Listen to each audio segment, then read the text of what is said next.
পারিবারিক সমস্যা এটা কোনো রসিকতা না। এটা একটা মানুষের যাবতীয় জীবনে সুখ শান্তি নষ্ট করে দেওয়ার সক্ষমতা রাখে।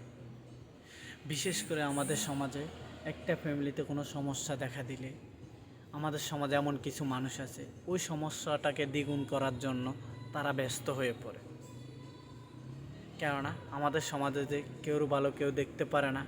একটা লোক ভালো থাকুক, আপনার পাড়াপতি এমন লোক আছে এটা দেখতে পারে না সে। এটা সে দেখলে হয়তো তার রাত্রে ঘুমও আসে না।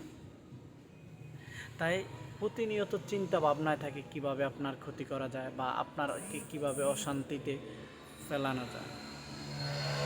তাই অশান্তি এমন একটা জিনিস, যখন আপনার ফ্যামিলিতে একবার স্পর্শ করবে তখন দেখবেন ওটা থেকে বের হতে আপনার বহু সময় লেগে যাবে। চাইলে আপনি সহজে বের হতে পারবেন না। কারণ আপনি বাইরে হইতে গেলেও যে আপনার পাড়া প্রতিবেশী কিছু আছে নিজের খেয়ে আপনাকে কিভাবে বিপদে ফেলাবে ওটা তারা মগ্ন থাকে।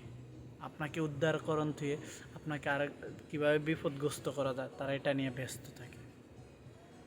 আসুন, এখনও সময় আছে, আমরা একে অপরকে সহযোগিতা করে ভালো পথ দেখাই।